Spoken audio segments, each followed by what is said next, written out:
Tuhan bersamamu. Dan bersama rohmu. Inilah Injil Yesus Kristus menurut Matius. Dimuliakanlah Tuhan. Dalam khotbah di bukit, bersabdalah Yesus, "Bila kalian berdoa, janganlah berdele-dele seperti kebiasaan orang yang tidak mengenal Allah. Mereka menyangka doanya akan dikabulkan karena banyaknya kata-kata. Jadi janganlah kalian seperti mereka, karena Bapamu tahu apa yang kalian perlukan sebelum kalian minta kepadanya.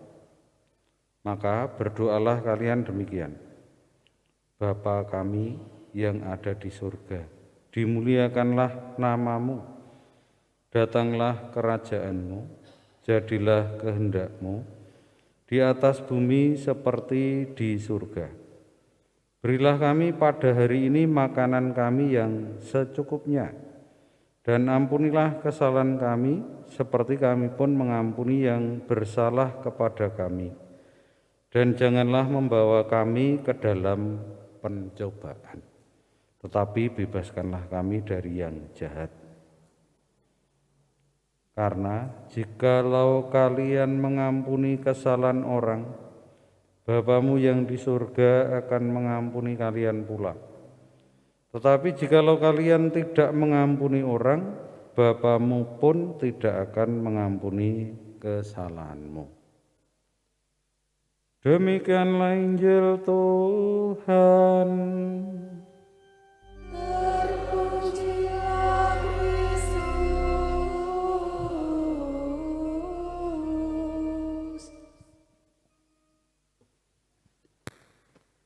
Saudara-saudari yang terkasih dalam Kristus, Tuhan Yesus mengajari kepada para murid dan kita semua berdoa menyebut Allah sebagai Bapa.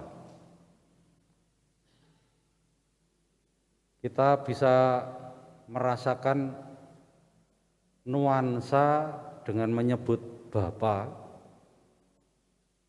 atau dengan membandingkan, atau Anda kalau berdoa Allah yang Maha Kuasa dan kekal, ada perbedaan kedekatan. Kalau Allah yang Maha Kuasa dan kekal seakan-akan itu jauh, tapi kalau Bapa, nah itu ada nuansa kedekatan. Maka Tuhan Yesus itu mau mengajari kita untuk dekat dengan Allah. Jadi bukan mau menyebut Allah yang jauh, tapi itu adalah menggambarkan bagaimana kita itu dekat dengan Allah. Nah, Bunda Maria itu nuansa yang lain.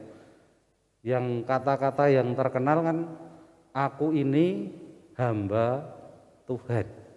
Nah, ini Tuhan itu Bapa kami.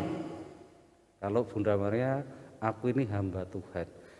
Ini mau menggambarkan, kalau aku ini hamba Tuhan itu mau menggambarkan aspek ketaatan kepada Allah.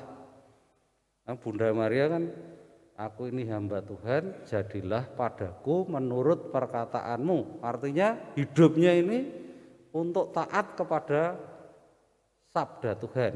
Nah, kalau ini Bapa kami ini untuk menggambarkan bagaimana kita ini dekat kepada Allah.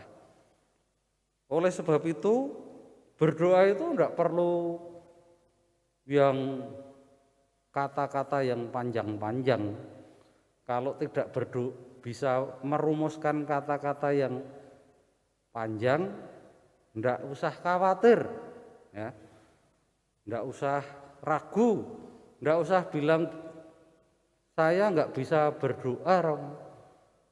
Kalau ada yang bilang saya nggak bisa berdoa, itu artinya itu sebetulnya hatinya itu jauh dari Tuhan. Bukan nggak bisa berdoa merumuskan kata-kata. Doa itu ya ini, Bapa kami yang ada di surga, atau Salam Maria, atau rumusan doa yang sudah ada diucapkan saja. Tapi soal kedekatan itu soal rasa. Soal kedekatan itu soal upaya kita mendekat. Jadi kalau tidak bisa berdoa itu pasti pikirannya bukan tertuju kepada Bapa. Mungkin jauh sehingga bilang tidak bisa berdoa. Padahal doa itu ya mudah saja ini. Tapi soal kedekatan itu memang sulit. Jadi ada kemungkinan orang itu di depan mata kita tetapi rasanya jauh sekali. Karena apa? Karena saya membenci orang itu. Tapi sebaliknya orang itu jauh, tidak di hadapan saya tapi rasanya dekat. Karena saya merindukan orang itu. Nah, demikian juga kepada Allah itu, kalau kita merindukan perjumpaan dengan Allah, Allah Bapa kita itu sangat dekat dengan kita. Maka mari kita berseru kepada Allah Bapa kita dengan perasaan mendekat, dengan perasaan sebagai anak yang mengharapkan belas kasih, rangkulan cintanya Bapa kepada kita. Dimuliakanlah Tuhan Allah sekarang dan selama-lamanya. Amin.